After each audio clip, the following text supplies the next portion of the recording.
So, where does the funding come from for this project?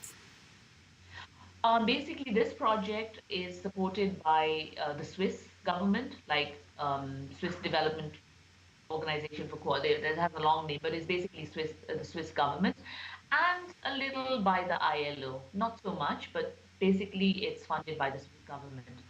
They have a big, well, at least in Nepal, I know they are pretty interested in labor migration and kind of, looking at ways of to improve their lives, or even if people go to work, their working experience abroad, like in the Middle East largely and in Malaysia. So it's basically Swiss funding. Okay. Your video has gone out again, just to let you know. Um, Okay. so, overall, what is the goal of the fellowship program? What is PANOS trying to achieve with it?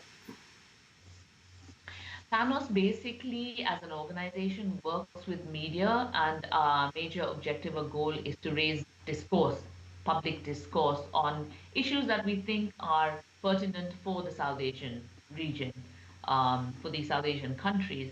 And as you know, because I guess you're doing your research, and labor migration is a huge, huge problem. It's an opportunity too.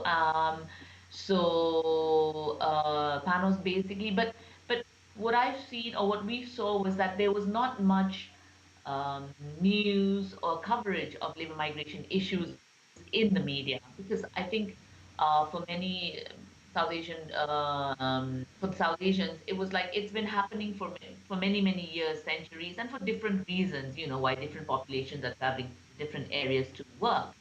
But in the past, I'd say past 5 or 6 years, or like let's say decade, I mean, it's kind of just exploded. And because of that, there's a lot of, exploitation, there's a lot of thing. But it wasn't really being covered in the media, or even if it was more like about specific stories, more sensationalized stories, about how someone was killed, or someone murdered, or there was an accident, and those kind of stories, Right. but not looking at labor migration as a whole, because in Nepal's context, it is remittance from labor migration, or the money earned by migrant laborers contributes to quite a bit to our economy. So in that sense, it wasn't really being covered or looked at in a holistic way. So PANOS basically thought that it's important that not just readers, but journalists themselves should start kind of looking at labor migration, not just as individuals, not just as personalized stories of individual labor migrants, but as a larger thing on how it affects our economies. That's why PANOS thought it was important. And then the Swiss are working, have been working, feel pretty strongly about this. So I mean, they, they were open to, when we put forward a proposal, they were open to supporting it. Okay. Your video's gone out again, by the way. Yes, yeah. But, so what has the political response been in some of these countries that are targeted by these journalists? So, for example, my groups we're looking at an article by Morshed Ali Khan. I'm not sure if you heard of it, but it's called "Homecoming in Coffins," and he's very openly criticizing the Bangladeshi government. So, what has the response been to that? Um, it's it's very difficult. It's really difficult to gauge, because in some ways, um,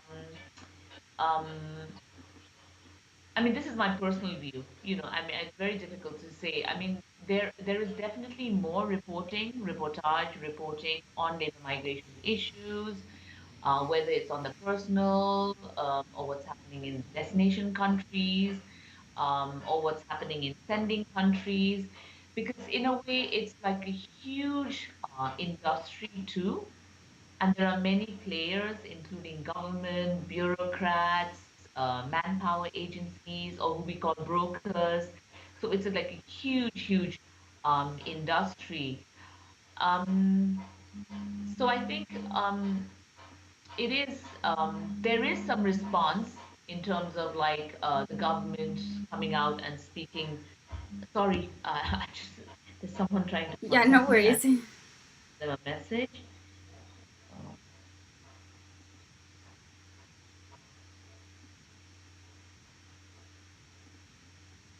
So our hope is that the more previously there wasn't even much reporting.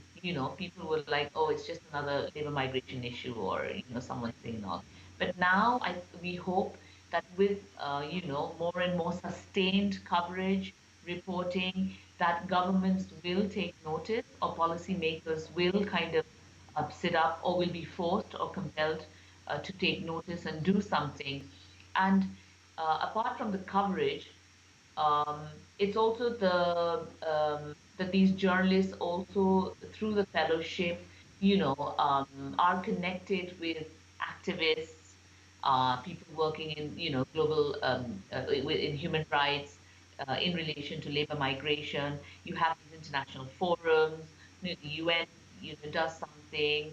Migrants Forum Asia will do something. Then they have these annual global forums where they meet and where governments, I think, are more compelled to kind of sit up and, take notice or make a checklist of what they're supposed to do. So I think it's a combination of many, many things and many, many threads that we hope will kind of push governments in the end to take, to take steps to ensure that their workers are safe, their workers get a good deal, and then the destination countries or the host countries also sit up and take notice and are pressured to, this is not just someone who's coming to my country and no one really gives a shit about him or her, but we need to be responsible. Yeah, because I mean, in the Middle East, if you look at the Middle East, I mean, most of the population is bigger. The migrant labor population is bigger uh, than their home population.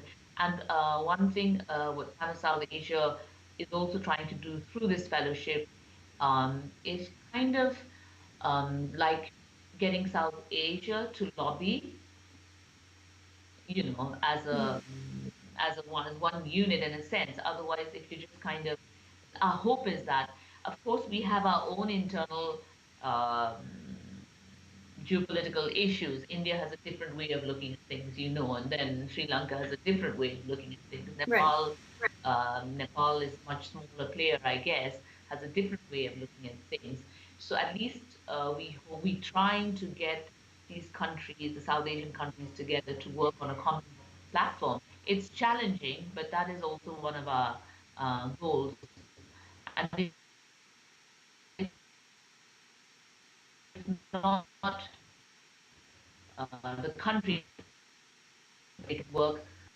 Talking about labor migration here, it's also like Bangladesh and Nepali workers, they're probably buying same jobs in some countries, looking at can there be a common platform or way to negotiate, these kind of things, because it is a very complex um, subject, I guess, issue. It is, yeah, for sure.